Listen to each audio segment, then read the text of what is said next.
the U.S. Capitol and shoot people with assault rifles. And the FBI says a local man was behind it all. That 20-year-old is behind bars right now, his family in shock. Oh, this is heartbreaking.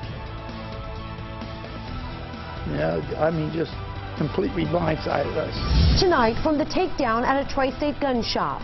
As soon as the purchase was over and he left the door, several agents came out and tackled him here in the parking lot. To his alleged terror connection and how he was caught. We have team coverage of this Cincinnati case now in the international spotlight.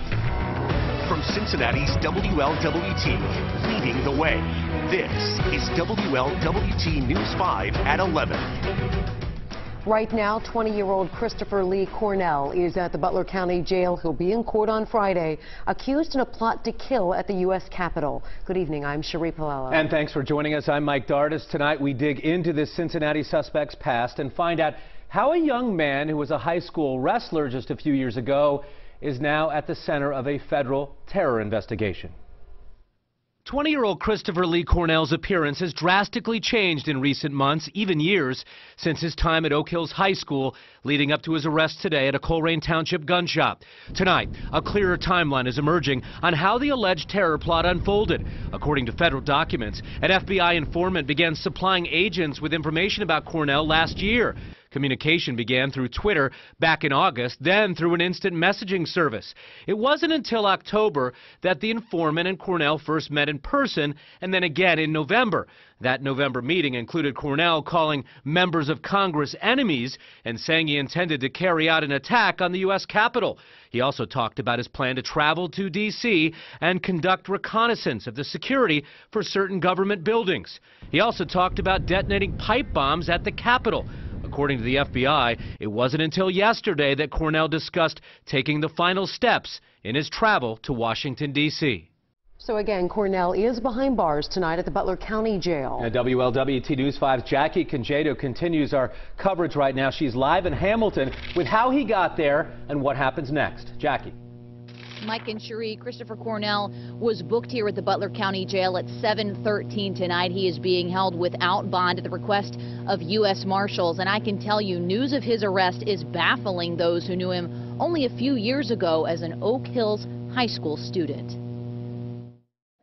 It's a scary thing, you know, when something like this happens, and it just kind of can happen out of nowhere, apparently. And that's what Oak Hills High School principal John Stoddard is left to think after really talking with teachers who remember Chris Cornell progressing through each grade as a typical high school kid.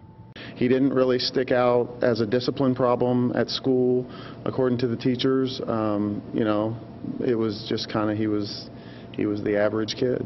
Stoddard says Cornell was a wrestler at Bridgetown Middle and was on Oak Hill's team as a freshman, but only for a short while. Not an honor student, but certainly not low achieving, Stoddard says.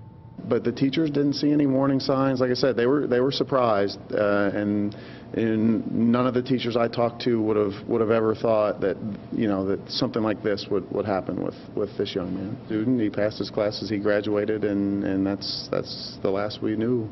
What happened since? How that average student grew into an accused radical, allegedly with violent intentions? Those are questions Stoddard and his teachers know they'll get from students tomorrow. They just have open dialogue with students and talk to them about, you know, the dangers of things like this and the dangers of kind of going down the wrong path or going down the wrong road, and what kind of things to stay away from. Cornell's first court appearance is scheduled for this Friday the 16th. It's a detention hearing. It will be held at 1:30 in the afternoon here in Butler County. Reporting live tonight, Jackie Congedo, WLWT News 5. All right, Jackie, thank you. Today's takedown and arrest took a local family by surprise. WLWT News 5 investigative reporter Todd Dykes spoke with Cornell's father tonight, who's still trying to make sense of this. Well, Mike and Cherie, completely blindsided. That's how the parents of Christopher Cornell say they felt when they found out the FBI had charged their son with planning an act of domestic terrorism. I just want to give him a big hug and bring him home. Because he ain't out to hurt nobody. Inside this modest apartment in Green Township, John Cornell and Angela Carmen are trying to come to terms with the fact that their 20-year-old son, Christopher, is the latest American accused of plotting to hurt other Americans in the name of Islam. They're painting him as some terrible terrorist now. Cornell and Christopher's mothers say their son first began showing interest in Islam about 6 to 8 months ago. I did know that he recently converted to Islam. But connecting the dots between converting to Islam and being accused of plotting to blow up the U.S. Capitol is tough for John Cornell to do. Chris is, he never leaves the house. He's a mommy's boy, you know. He hangs around with his mom, and his best friend's his kitty cat. John Cornell claims his son has never fired a gun and has never been out of the country. Only left the state a couple of times to go to wrestling tournaments. Cornell says if the accusations are true, his son will pay the price with his family's support. You know, no matter what, we got his back. And if he did wrong, he's going to have to pay for it. At this point, John Cornell feels his son may have been coerced by the source who was working for the FBI. He says Christopher had very little money. In fact, he says his son walked to work at a seasonal job because he didn't have a car. Todd Dykes, WLWT News 5. Now, local Muslims say that they're just as surprised by today's threat here locally, and they hope that people realize, despite this incident and the others that we just saw last week in Paris, that this does not represent the Muslim religion and people as a whole. Radicalism has no place in Islam whatsoever. As a matter of fact, we're taught that, Islam is a religion of the middle path, a religion of moderation. There's no place for extremism on either end of the spectrum in our faith. Radicalization is really more about a political agenda. Karen says that after one of these attacks, it's the Muslim community that has to deal with the backlash, like attacks on mosques and Muslim individuals. A Colerain Township gun shop caught in the middle of today's bust. Tammy Mutasa spoke with the gun shop owner tonight about what he knew days ago and how it all went down in front of him today. Tammy?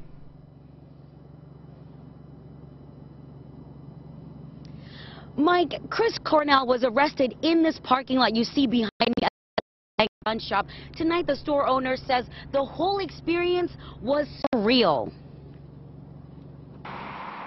The sting operation to take down Christopher Cornell went down in the middle of the point-blank gun shop. Surreal is the right word. John Dean is the man who made the sale when Cornell came to buy 2 M15 rifles like these ones, plus 600 rounds of ammunition, all for his terror plot, FBI agents say. You would think Cincinnati, Ohio, jihadists in the same sentence. FBI and ATF agents planned the takedown in advance, giving the store a heads up that Cornell would be buying the weapons today.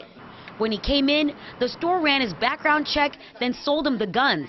He paid $1,900 in cash.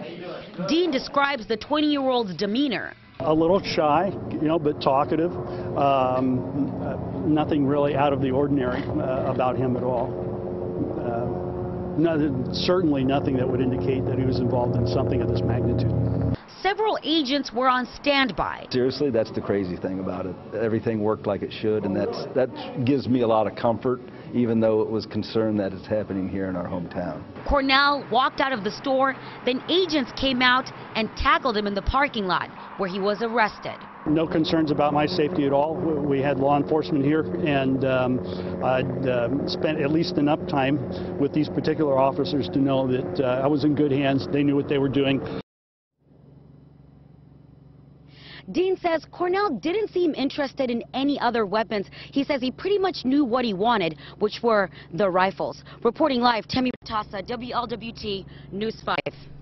All right, Tammy, tonight U.S. Senator Rob Portman from Ohio responding to today's arrest. He wrote, quote, "I applaud the FBI and other law enforcement officials on their work to thwart this potential terror act.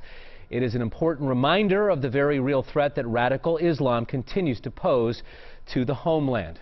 Our coverage continues in just a few minutes with a breakdown of the FBI documents. Until then, you can listen to full interviews from the suspect's father and the gun shop owner on our website, WLWT.com.